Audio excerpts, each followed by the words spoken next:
Bonjour à tous, bienvenue dans le dernier épisode des Folies Botaniques consacré au parc de la Chantrerie. Et last but not least, c'est ça qu'il faut dire, Exactement. on finit avec un beau morceau. Voilà, exactement. Heureusement qu'on est à la fin, parce que sinon on tombait dans l'eau.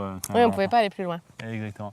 Effectivement, le manoir quand même. Ah. Le manoir. Siège d'Atlampol. Voilà, aujourd'hui c'est ça. Mais c'est une folie comme on a au Grand Blotreau, comme on a à l'Agonia. Si on a beaucoup de beaux parcs publics à Nantes, une dizaine de grands parcs de niveau national, comme je dis souvent, c'est parce qu'on a eu des gens qui avaient de l'argent avant. Parce qu'en fait, ce sont des parcs qui ont été rachetés dans la majeure partie des cas par la ville et qui étaient en fait des domaines privés d'une vingtaine d'hectares. Grand Blotreau, une vingtaine d'hectares, ici une vingtaine d'hectares, comme le parc de Procé aussi. Et donc, si on pense à la Gaudinière, par exemple, ou à Procé avec son tulipier, on a le même effet, le manoir sur sa façade principale, une zone très dégagée devant, en pente, à côté un arbre de grande taille, à la Gaudinière c'est aussi un platane, un arbre local avec un chêne qui est couvert, mais vraiment couvert de glands, qui est assez glorieux. Une belle glandée, encore une fois. Et tout ça avec même la zone qui est là pour descendre sur l'Erdre. Voilà, parce que donc il y a quand même cette villa, elle a une belle vue. Exactement. Sur l'Erdre qui est la plus belle rivière de France. D'après François Ier, mais qui est 6 mois par an une rivière et 6 mois par an, je te sens perplexe là, oui, tout à un fait. lac. Ah bon, pourquoi? Parce que tu sais où elle jette l'Erdre dans la Loire. Elle jette sous la passerelle de Marcel ou le Marcel mais oui, bien sûr. Ah oui, elle est écluse là-bas. Voilà, oui, et l'écluse elle est fermée 6 mois de l'année. Et donc pendant 6 mois en fait l'eau ne s'écoule pas. C'est ça qui permet en fait, c'est une rivière. Ce n'est pas une folie botanique, c'est une folie aquatique aujourd'hui. Exactement. Et en fait, elle vient de Pouancé, je crois, en tous les cas dans le Maine-et-Loire. C'est une rivière qui est très très courte, qui fait une centaine de kilomètres de long. Donc, et en fait, juste avant la plaine de Mazois, c'est une rivière qui est très large, c'est un ruisseau en fait. C'est un tout petit ruisseau et il y avait des marais autour. Et donc, comme on n'aime pas trop les marais parce qu'il y a des moustiques et tout ça, et on a préféré le fermer pour que ça fasse un grand cours d'eau, en plus dans lequel ça fait des réserves de poissons. Donc, c'est le moine Babin qui avait fait ça. Et c'est lui qui a transformé ce petit ruisseau on pourrait presque croire que c'est un fleuve qui a la largeur de la Loire, alors qu'en fait, il n'y a aucun débit en ce moment, par exemple. Et donc, cette rivière est devenue superbe, effectivement, comme il y a des pentes sur les côtés, on est dans une sorte de... Enfin, on n'est pas on est dans une petite vallée.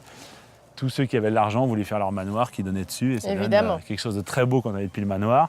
Et quand on passe en bateau sur l'Erdre, effectivement, on découvre la plus belle rivière de France avec, on dit, 365 manoirs qui sont le long. Et une vie écologique, on va dire ça comme ça, très intéressante, avec notamment la loutre, qui est revenue depuis quelques années, et qui arrive grâce on appelle ça de la géographie en doigts de gants, les rivières rentrent comme si c'était les doigts d'une main dans la carte de Nantes. Et donc ça fait des corridors écologiques extraordinaires, et du coup la loutre arrive jusqu'au cours des 50 otages. Et maintenant, on va voir le dernier petit point de cette séquence. D'accord. Allez, la carte postale du lieu. D'accord, on va voir les pins. Allez, on y va. C'est parti.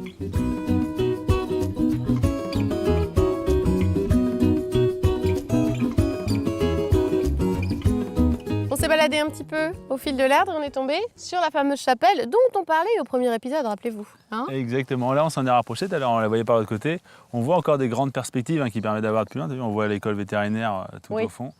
Donc on voit à la fois que c'est un parc à l'anglaise, mais il y a quand même de très vastes, des grands axes de perspectives limites comme dans un jardin à la française. Et elle est comme le manoir, elle est sur un superbe endroit face à l'Erdre. Un promontoire. Exactement, on devine la ligne de crête et là, un des très beaux alignements dans la région de pins parasols.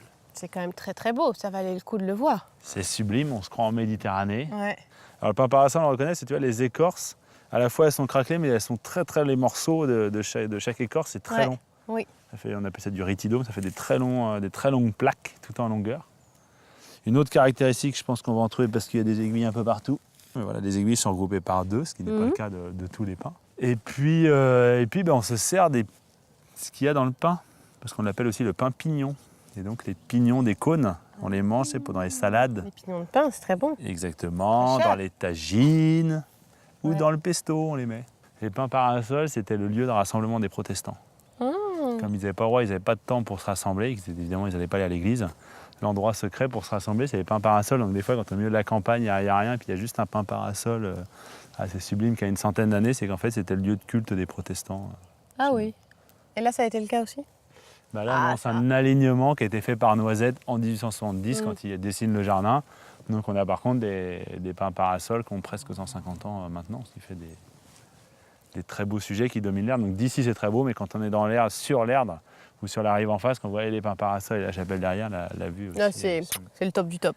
Exactement. Donc c'est un des derniers grands parcs de Nantes en fait qu'on a fait là. Le parc de la Exactement, on Chantrerie. fait le 10e. Ouais. On peut dire qu'on a fait les 10 grands parcs de Nantes. Après, on va voir plein d'autres jardins. On en a encore sous le pied, on vous rassure. Ah bah oui, il ne faudrait Hein. pas vous couper comme ça alors que l'hiver va arriver. Ouais, on a d'autres choses à montrer. Donc rendez-vous le mois prochain dans un nouveau parc. Exactement. À bientôt Romaric. À bientôt Anne-Lise, à bientôt tout le monde. Salut.